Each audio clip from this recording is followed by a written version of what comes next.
Hi guys, so since the pandemic has begun and particularly since the vaccine rollout has begun, we've been very mindful of not really offering too much of an opinion on what we believe about COVID, what we believe about the vaccine, and our stance on those factors. We're absolutely unequivocally not anti-vaxxers. Vaccines save lives. The evidence for vaccines is profound. A lot of that applies exclusively to the COVID vaccine. But what we are is very much anti-bad science. And I think the time has come maybe to just raise the bar a little bit in terms of how much autonomy and empowerment we as individuals have in the face of this pandemic that should have been getting a lot better by now and is now regressing and getting worse almost compared to where we were last year. And one of the things that has always stuck, I suppose, a real chord with me is a military medic that I used to work quite closely with had this very important concept, which is about controlling the controllables. So can we control the way the vaccine works in our individual bodies? No, we can't. Can we impact the way that the vaccines affect our individual antibody levels? No, we can't. Can we affect or impact upon the way the vaccines affect Omicron? No, we can't. That's not to say the vaccines are bad. Vaccines may turn out to be that the vaccines are very, very protective against Omicron, and that would be brilliant. And I think the decision to get vaccinated, to get your boosters or whatever is very much an individual choice, and that's our right in a democratic state. But what do we have control over? What do we have control over? We don't have control over those things. What do we have control over? We have control over what we do, and we can control those controllables. And after press conference, it's just getting a little bit frustrating with the fear-mongering that our survival, our safety, our societal welfare is dependent upon something exogenous, something outside of ourselves. Whereas so much of our ability to overcome this pandemic is going to lie within ourselves, what we do, our innate immunity. We have a profound capacity to impact upon the strength and robustness of our body generally and our immune system specifically. Very, very clear evidence. For example, we know that high levels of circulating vitamin C, vitamin D, and zinc is predictive of a less severe COVID infection, less chances of hospitalization and intubation, ventilation, and less chances of death. Why isn't this being propagated as an essential part of this pandemic management? Why are we not all being rammed home again and again and again? We need to make sure we're supplementing with these vitamins.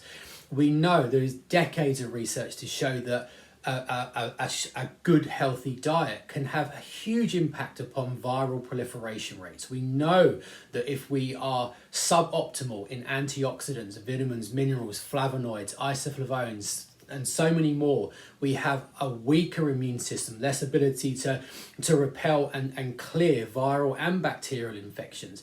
Just got to look at the extreme end of the spectrum to highlight that with scurvy. What is scurvy? Lack of vitamin C causing these very, very serious health crises. The opposite is also true. When our nutrient protection is high, we have a more mobilized, a more agile, a more aggressive, a more effective immune system. We know exercise, moving the body, has a profound impact upon our lymphatic system, our immune pathways, our mental health. Getting enough sleep, one of the most powerful immune modulating mechanisms. Moving a little bit further into the evidence, herbal medicines. We know from the public health data from India, from China, we know that traditional systems of medicine have had tremendous effect against the COVID vaccine. And that evidence is pretty much unequivocal. There's very clear evidence that herbal medicines can impact upon the ability of COVID viruses to dock onto human cells, the way they affect the ACE2 receptors. We know that certain essential oils can slow the proliferation rates of SARS viruses like COVID in human lungs. There's just this huge foundation of evidence to show how we have a very clear ability to maximize our own protection against these viruses as they mutate. Does that say that vitamins and minerals and herbs and diet can prevent COVID? Of course it doesn't. They have nowhere near enough power to prevent COVID. Does it mean that if you're using these approaches and you get infected, you're going to be completely free of symptoms, asymptomatic? No, of course it doesn't. What it is doing is about playing the odds. And it's about saying, well, if I do come down with an infection, I'm going to have much better odds of having a less severe infection and recovering most quickly and having less chance of long COVID if my general health, my immunological health is as robust as possible. Does that mean we don't need the vaccines? Of course it doesn't. We want the best of everything. We want the best of conventional medicine. We want to get all of the benefits of the vaccines. But we don't want to stop there. Why would we become so disempowered that our health, our well-being is down to something outside of us? That's the worst system of healthcare.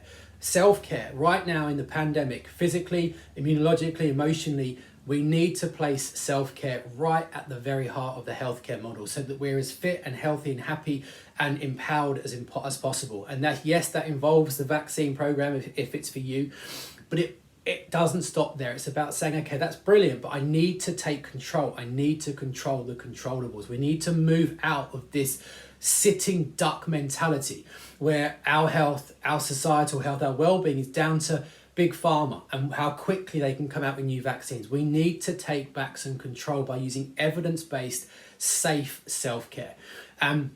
I would just encourage you all so much to look at your life, how much sleep you're getting, how much exercise you're getting. Are you keeping up your vitamin C, D and zinc levels? Are you supporting your body with evidence-based immune tonic herbs? All of these things, let's just wrestle back some control, because if we can get the lion's share of the population doing this, we can change the framework, we can change the trajectory from now on. So we had a lot of messages asking us for our stance. That's our stance.